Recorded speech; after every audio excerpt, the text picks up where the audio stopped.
Welcome to prime nine desk analysis. నేను రాజు. తిరుపతిలో గోవుల చుట్టూ రాజకీయం జరుగుతోంది. ఆవులను అడ్డం పెట్టుకొని కొంతమంది హైడ్రామాకు ఇక్కడ తెరతీశారు. తిరుమల తిరుపతి దేవస్థానానికి సంబంధించినటువంటి గోశాలల్లో ఆవులు చనిపోయాయని చెప్పేసి ఒక కొత్త అంశాన్ని తెరపైకి తీసుకొచ్చి ఆ అంశం వేడిలో చలి కాసుకునేటటువంటి ప్రయత్నం చేస్తున్నారు. అయితే ఇప్పుడు ఇది ఒక పెద్ద డ్రామా అని చెప్పేసి రివీల్ అయింది. అది ఎవరో కాదు, వైఎస్ఆర్ కాంగ్రెస్ పార్టీకి సంబంధించినటువంటి మాజీ ఎమ్మెల్యే భూమన కరుణాకర్ రెడ్డి తిరుపతిలో ఉన్నటువంటి ఎస్వి గోశాలలో ఆవులు చనిపోయని చెప్పేసి ఇటీవల ఆయన ప్రెస్ మీట్ పెట్టి ప్రకటించడం, దాని మీద పెద్ద దుమారం రేగడం, అలాగే కూటమి ప్రభుత్వం ఆవులు చనిపోలేదని చెప్పడం.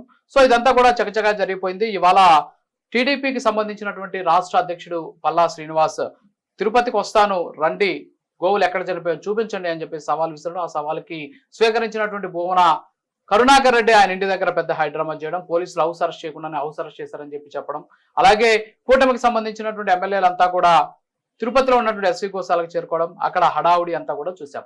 అసలు వాస్తవంగా టీటీడీకి సంబంధించినటువంటి గోశాలలో ఏం జరుగుతోంది? నిజంగా భూమన కరుణాకర్ రెడ్డి చెప్పినట్టు అక్కడ ఆవులు చనిపోయాయా, లేకపోతే కూటమి సర్కార్ అధికారంలోకి వచ్చిన తర్వాత మాత్రమే గోవుల మరణాలు సంభవిస్తున్నాయా? అంటే దీని మీద వైఎస్ఆర్ కాంగ్రెస్ పార్టీకి సంబంధించినటువంటి సోషల్ మీడియా హ్యాండిల్స్ లోనే ఒక పోస్ట్ చక్కర్లు కొడుతోంది. ఏంటంటే ఆ పోస్టు టీటీడీకి సంబంధించినటువంటి ఎస్వి గోశాలకు సంబంధించినటువంటి ఫార్మ్ మేనేజర్ ఇచ్చినటువంటి సంతకంతో కూడినటువంటి ఒక లెటర్ హెడ్ బయటకు వచ్చింది. ఏంటి అంటే లెటర్ హెడ్ కాదు అది, దాంట్లో ఎన్ని ఆవులు చనిపోయాయనేటటువంటి వివరాలతో కూడింది. దాని కింద ఎస్వి గోశాలకు సంబంధించినటువంటి ఫార్మ్ మేనేజర్ సంతకం ఉంది. అంతేకాకుండా కింద ఎండార్స్ చేసినటువంటి సంతకం కూడా ఉంది. అది కూడా మీరు విజువల్స్ లో చూడవచ్చు. సో అక్కడ ఇచ్చినటువంటి వివరాలను బట్టి ఏప్రిల్ 2024 నుంచి ఇప్పుడు మార్చి 2025 వరకు మొత్తం 191 గోవులు చనిపోయాయని చెప్పేసి అందులో ఉంది. అయితే 191 గోవులు చనిపోయినటువంటి నేపథ్యంలో అసలు ఈ గోవులు కూటమి ప్రభుత్వం అధికారంలోకి వచ్చాకే ఆవుల మరణాలు సంభవిస్తున్నాయా? నిజంగానే కూటమి ప్రభుత్వం ఆవుల ప్రాణాలను బలిగొంటుందా? అసలు ఆవులు ఎందుకు చనిపోతున్నాయి అనేది ఈ ఒక్క డాక్యుమెంట్ చూస్తే తెలిసిపోద్ది. వైసీపీ ఆడుతున్నటువంటి డ్రామాలు కూడా బయటకు వచ్చేస్తాయి. ఏంటి అంటే మనం వైసీపీ సోషల్ మీడియాలో వచ్చినటువంటి ఈ డాక్యుమెంట్, ఎందుకంటే ఇది అధికారికంగా రాలేదు, సో ఇది వాస్తవం కాదో నాకు తెలియదు.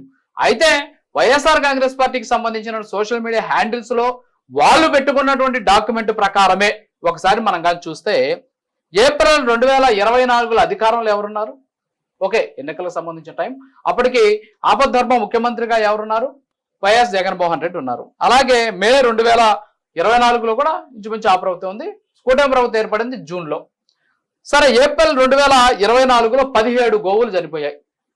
మే 2024లో 18 గోవులు చనిపోయాయి. అంటే కూటమి ప్రభుత్వం ఏర్పడక ముందు 2 నెలల్లో చనిపోయినటువంటి గోవులు YSR Congress party social media హ్యాండిల్లో తిరుగుతున్నటువంటి ఒక నివేదికను బట్టి 35 గోవులు చనిపోయినాయి. కూటమి ప్రభుత్వం ఏర్పడినటువంటి జూన్ నెల నుంచి చూస్తే జూన్ నెలలో 13 చనిపోయాయి. అలాగే జూలైలో 18 చనిపోయాయి. ఆగస్టులో 15 చనిపోయాయి. సెప్టెంబర్లో 21 గోవులు చనిపోయాయి. అక్టోబర్లో 19 గోవులు చనిపోయాయి. నవంబర్లో 13 గోవులు చనిపోయాయి. డిసెంబర్లో 14 గోవులు చనిపోయాయి. జనవరిలో 18 గోవులు చనిపోయాయి. ఫిబ్రవరిలో 13 గోవులు, మార్చిలో 12 గోవులు. అంటే దీన్ని బట్టి మనకి ఏమర్థం అవుతుంది? ప్రభుత్వాలతో సంబంధం లేదు, లేకపోతే ఎవరు అధికారంలో ఉన్నారో సంబంధం లేదు. గోవుల మరణాలు ప్రతి నెల కూడా సరాసరిన 12 నుంచి 21 మధ్యలో గోవుల మరణాలు సంభవిస్తున్నాయని చెప్పేసి వైఎస్ఆర్ కాంగ్రెస్ పార్టీ సోషల్ మీడియాలో తిరుగుతున్నటువంటి ఆ నివేదికే స్పష్టం చేస్తోంది. అంటే గోవుల సహజ మరణాలు అనేది కామన్. ఎందుకు అంటే ఆవులని టీటీడీ కొనుగోలు చేసో లేకపోతే రైతుల దగ్గర నుంచి సేకరించో తీసుకురాదు.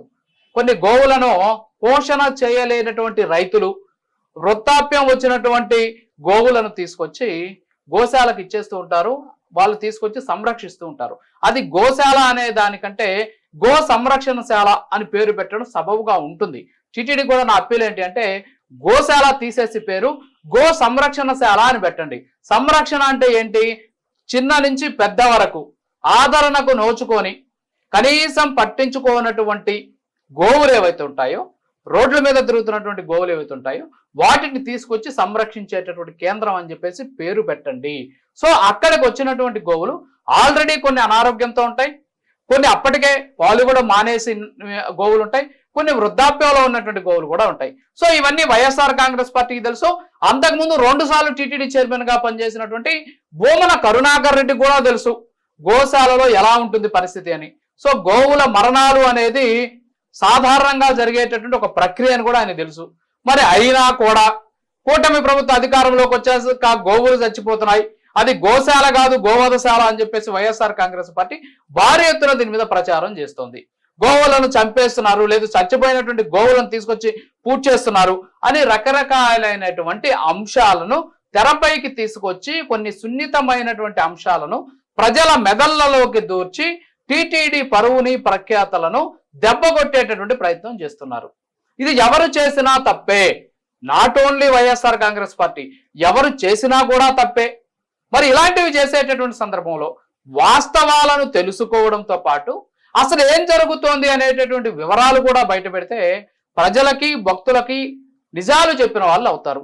అలా కాకుండా పొలిటికల్ మైలేజ్ కోసం, రాజకీయంగా తెరమరుగు కాకుండా ఉండడం కోసం, ప్రతిరోజు మీడియాలో కనపడడం కోసం, లేకపోతే మేము యాక్టివ్గా ఉన్నామని చెప్పేసి అధినేత కంట్లో పడడం కోసం, లేకపోతే అక్కడ ఉన్నటువంటి అధికారిని సస్పెండ్ అయ్యి ఉంటే ఆయన్ని కాపాడుకోవడం కోసం, ఇలా కాకుండా సున్నితపరమైనటువంటి అంశాలు, దేవుడితో ఎవరు కూడా ఆటలు వద్దు, దేవుడితో ఆటలాడినటువంటి వాళ్ళంతా కూడా గత చరిత్రలో ఏమైపోయిందో అందరూ చూశారు. అక్కడ పనిచేసినటువంటి ఎంప్లాయీస్ దగ్గర నుంచి, టీటీడీలో పనిచేసినటువంటి ఉన్నతాధికారుల నుంచి ఎవరైతే స్వామివారికి టీటీడీకి ఇబ్బంది పెట్టే ప్రయత్నం చేస్తారో వాళ్ళు ఎన్ని ఇబ్బందులు పడ్డారో కూడా మనం చూసాం. సో కాబట్టి దేవుడితోటి మనకు ఆటలొద్దు. సరే, ఈ విషయాన్ని పక్కన పెడితే అసలు టీటీడీకి సంబంధించినటువంటి గోశాలలో ఏం జరుగుతోంది అయితే 2023లో అప్పుడు వైఎస్ఆర్ కాంగ్రెస్ పార్టీ అధికారంలో ఉంది కదా. సో వైఎస్ఆర్ కాంగ్రెస్ పార్టీ అధికారంలో ఉన్నటువంటి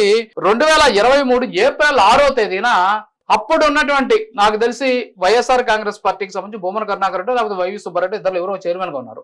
ఆయన చైర్మన్ గా ఉన్నటువంటి సందర్భంలో ఒక విజిలెన్స్ కొన్ని వీడియోలు తీసింది గోశాలలో.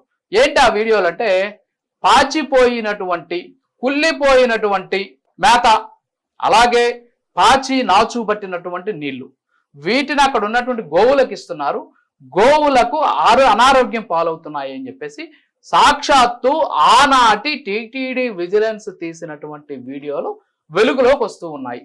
అంతేకాకుండా ఎర్రావారిపాలెం మండలంలో చంద్రగిరి నియోజకవర్గంలో ఉన్నటువంటి కొన్ని ప్రాంతాల్లో అక్కడ ఉన్నటువంటి రైతుల నుంచి పశువులకు సంబంధించినటువంటి గడ్డి, దానా ఇవి కొనుగోలు చేశామని చెప్పేసి అక్రమాలకు పాల్పడ్డారనేటటువంటి విషయాన్ని కూడా తెలుగుదేశం పార్టీ ఆరోపిస్తుంది. సో వాస్తవాలు మనకు తెలియదు, చివరికి గడ్డిని కూడా మేసేశారు అని చెప్తూ ఉన్నటువంటి పరిస్థితి. సో సున్నితపరమైనటువంటి అంశాల్లో మనం ఏం చేశాం, ఇప్పుడు ఏం జరుగుతోంది అనేటటువంటి వివరాలు బయటికి రావాలి కదా, వాస్తవాలు బయటికి రావాలి కదా. ఏప్రిల్ 2024లో అధికారంలో ఎవరున్నారు, మే 2024లో అధికారంలో ఎవరున్నారు, కూటమి అధికారంలో ఉందా. ఎన్నికల సీజన్ అప్పుడు కూడా చనిపోయాయి కదా, అప్పుడు కూడా పెద్ద ఎత్తున చనిపోయాయి కదా. అసలు టీటీడీకి ప్రభుత్వానికి ఏం సంబంధం? అప్పట్లో నిజమే ఎన్నికలు కూడా జరుగుతున్నాయి. ఎన్నికలు జరిగేటప్పుడు టీటీడీ అధికారి ఎవరు? ఎన్నికలు జరిగే నాడు టీటీడీకి సంబంధించినటువంటి యువగా పనిచేసింది ఎవరు? వైఎస్ఆర్ కాంగ్రెస్ పార్టీ అనుంగు వ్యక్తి కాదా?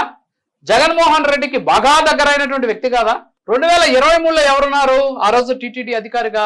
మీరు పెట్టినటువంటి మీ అనుంగు వ్యక్తి అయినటువంటి ధర్మారెడ్డి ఉన్నాడు. ఆయన ఎవరైనా ఐడిఎస్ అధికారి, మీరే కదా ఏరుకోరి తీసుకొచ్చారు. సరే, ఎన్నికలు కూడా జరిగాయి అనుకుందాం ఏప్రిల్ మే నెలలో, అప్పుడు యువ ఆయనగా ఉన్నారు. మరి ఆయన ఈవోగా ఉన్నటువంటి సమయంలో కూడా గోవులు చనిపోయినాయి కదా, ఎందుకంటే వాళ్ళు 1 yearకి సంబంధించిన రిపోర్ట్ ఇచ్చారు కాబట్టి తెలుస్తుంది.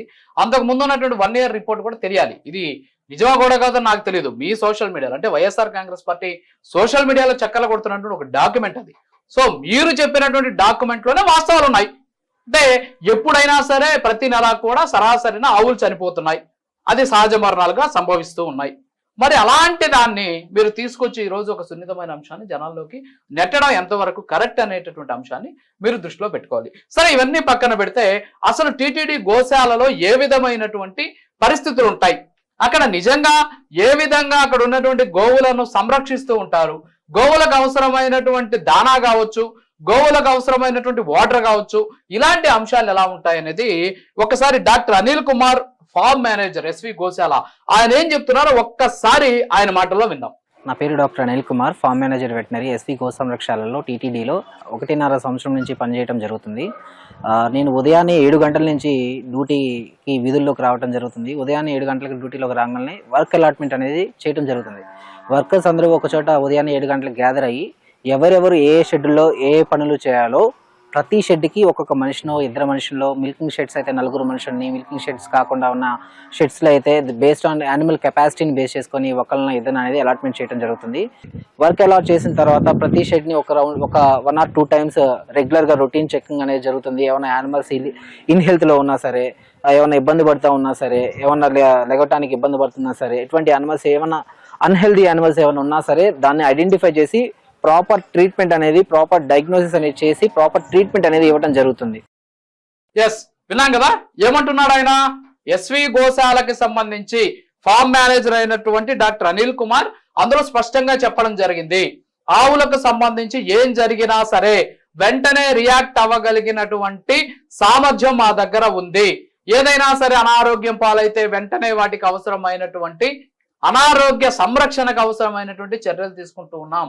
ఆరోగ్య సంరక్షణకు సంబంధించినటువంటి చర్యలు తీసుకుంటున్నాం. అనారోగ్యం నుంచి వాటిని బయటేసేదానికి మేము ప్రయత్నాలు చేస్తున్నాం అని చెప్పేసి ఆయన అక్కడ స్పష్టంగా చెప్పినటువంటి పరిస్థితి. మరి దీన్ని బట్టి చూస్తూ ఉంటే ఎస్వి గోశాల అంశాన్ని తెరపైకి తీసుకొచ్చి కొంతమంది ఆ మంటల్లో చలిగాసుకునేటటువంటి ప్రయత్నం చేస్తున్నారా లేదా? ఇక్కడ ఏం జరుగుతోంది? మీరే చెప్పారు గతంలో పింక్ డైమండ్ ఉంది. ముందు ఆ పింక్ డైమండ్ తీసుకొచ్చి చూపించండి ఎక్కడుందో. పింక్ డైమండ్ గురించి మాట్లాడిన తర్వాత అప్పుడు గోశాలకు సంబంధించి మాట్లాడదాం. మూగజీవాలు చనిపోవడాన్ని ఎవరు కూడా సమర్థించరు. మూగజీవాలు చనిపోతూ ఉంటే ఎవరు కూడా బాధపడకుండా ఉండరు. ఖచ్చితంగా అందరికీ బాధ ఉంటుంది. కానీ దాని మాటున రాజకీయం చేసుకోవాలనుకోవడం మాత్రమే ఇక్కడ ఆక్షేపణీయం. ఎందుకంటున్నానంటే ఆ మాట, గోవులు చనిపోతూ ఉంటే మీరు లేఖ రాయండి. గోవులు చనిపోతున్నాయి, వాటిని కాపాడండి అని చెప్పండి. గోవులు చనిపోతున్నాయని నిరసన వ్యక్తం చేయండి.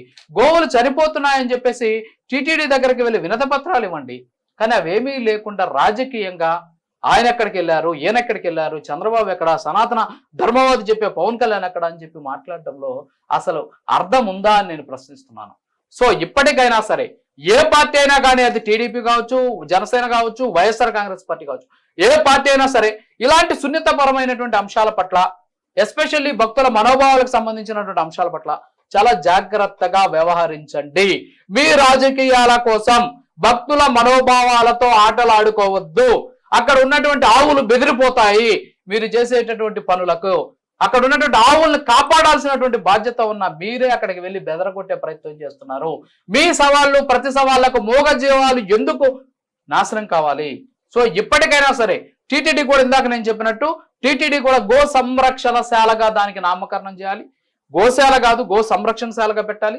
వచ్చినటువంటి ఆవులకు సంబంధించి జియో ట్యాగింగ్ అంటున్నారు, వాటికి సంబంధించిన వివరాలు కూడా బయట పెట్టండి.